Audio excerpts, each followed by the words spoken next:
Hi, I'm Ryan with Symbiosis. We're out here in beautiful Fredericksburg, Texas.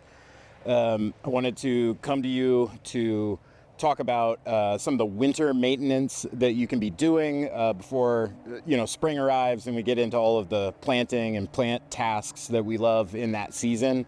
Winter is a really important time for us to be proactive, to get ahead of the seasonal curve. People who do all their winter tasks during the winter have easy and successful springs. And I'm always trying to push the correct timing for all of the activities that you do in your garden or on your land. I think we'll also spend some time today talking about forestry, about how to improve a natural area without doing something like clearing it entirely or trying to really manipulate and change the environment. But how do we support it? How do we beautify? How do we make it better for animals? And in the case of this place, that is something that they're actually achieving a tax exemption through a wildlife tax exemption for. So, that kind of work can be something that really pays for itself. So one thing you can do in the winter that you can't do any other time of year is assess if there's dead hanging material in trees. All the leaves during the growing season are going to make it so you can't see if something is just stuck up there. But in the winter, you can walk along, you can look up in the canopy and find those things. You can use a pole, or you can get up with a ladder or something like that, remove those. It's a really good move to do because those things can attract boring insects. They can grow like lichens and other things that can get onto the live material of the tree. So anytime we're removing dead material from a tree, it's not hurting the tree, it's helping it compartmentalize a wound that's already happened. So it accelerates healing in a way. And it's just good for tidiness and safety. And again, it's something you can only do in the winter, so you might as well get to it in its time. As we're about the winter tasks of like clearing, cleaning up, tidying, making space that we'll use in the spring for plantings, a really normal process is to come through with saws, clear a bunch of material, throw it all in pile, and burn it, and that's how we achieve the clearing, right? I don't think that's best to do. First of all, healthy forest is going to just shed wood all the time.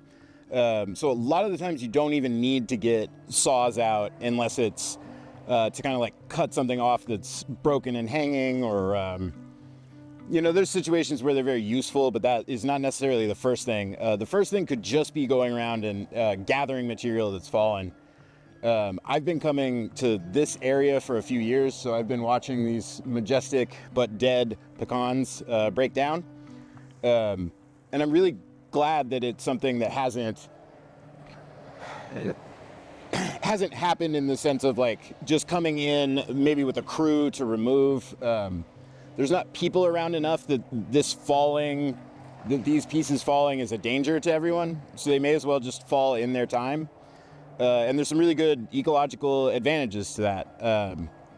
First and foremost, I think about woodpeckers. They need standing dead wood to live in, and they will be one of many things that'll help it break down and come down over time. Another thing participating in that ecology would be saprophytic fungi. You can see this is breaking down in its due time. This is extremely good for the soil, and that's never going to happen if we burn all of this away. But you can see lots of saprophytic mushrooms on here. So these are a part of the ecosystem. They're a part of biodiversity. And there's something that just by sort of stacking this stuff, putting it away, letting it process over time into brush berms, adds a lot to the ecology. Whereas we'd really be stripping things away by doing that burning process. So I got here on either side of me some buckthorn trees. Last year when I got around to pruning them, they were really, coming out into the road, making it impassable, the road being right in front of me. I think it's a good example of like how much you can add to a natural area through normal tree pruning, like you do if maybe you put a fruit tree in, but just by kind of like cleaning things up, raising the canopy, removing conflicts, removing dead, damaged, diseased tissue. We can make them healthier, we can make them more beautiful, and we can make it easier to spend time around them. This tree does have a lot of thorns, but because of the way that it's cleared, I can come, right up under it without worrying about hurting myself, which is an important thing because, especially in the context of Central Texas, most things are very protective of their water resources, and a lot of times that's thorns, that's abrasive material, it's things that can stick you or irritate the skin. So those are still really good plant choices that we can make because we can bet on doing really sensitive, thoughtful pruning to make sure that they're still able to protect themselves, but that they're not harmful to us. Yeah, so to clarify what I'm talking about, like how do we identify dead, diseased, and damaged material? We are going to have to look very carefully at trees, and I've been told that my signature move is that you'll see me walk in a circle around the tree to view it from different angles. Here is a piece that I noticed that is definitely due for removal. It has long cracks along its length. That's always a sign of poor health. Sometimes these lichens are a sign of poor health. A little bit isn't usually too bad, but if they accumulate too much, it's a good signal to watch for. We can always check and see if it's something that we can remove by hand. A little easier for me than some other people. If it's not, we can just do a pruning cut, which you want to make perpendicular to the branch.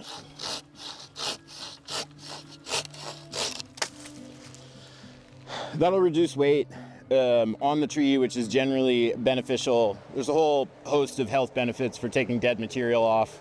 So one of the other things we'd be looking for would be conflicts, which is usually represented by a branch starting at one side of the tree and then crossing through across other trunks of the tree and rubbing. So, this one we can see is coming all the way from over there, but it's coming past these other branches and it's touching both of them along the way, which means that it's rubbing, it's losing bark here.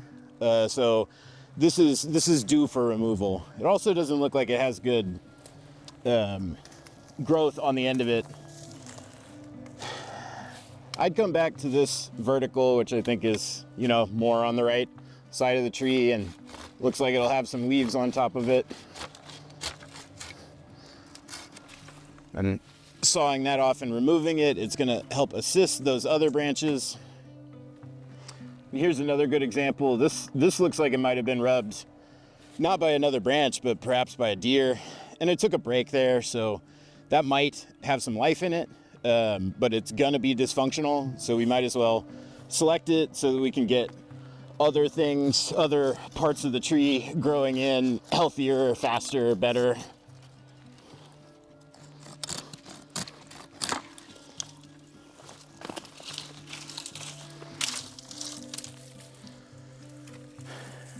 And then we can take that and add it to our brush berm. So another thing that we can kind of do in this time is shape the trees, right? Manipulating the profile of the tree is something that we can do like a right way and a wrong way.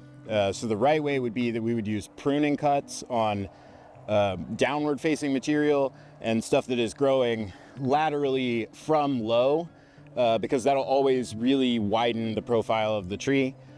So here's a few examples on this one. This branch is not something that I'm gonna bang my head with, but the downward growing material on it is.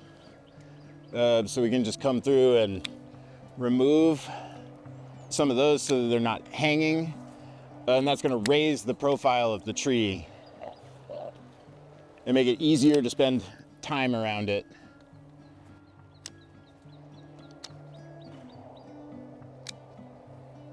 So here's one where this is kind of preventing me. It's at head level, so it's preventing me from getting right up under the tree where you might want to sit. you know, in the shade on a hot day. So we want to use a pruning cut. We want to identify the place where this branch is coming out from here and cut it all the way back to there.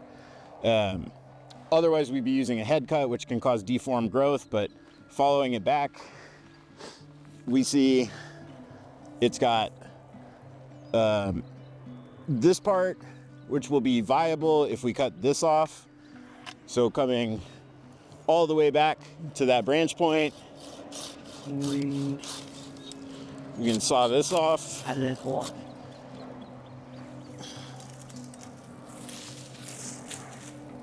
And now the profile of the tree is better. It's easier for me to get up under it, which is where I would like to be and where animals like to be.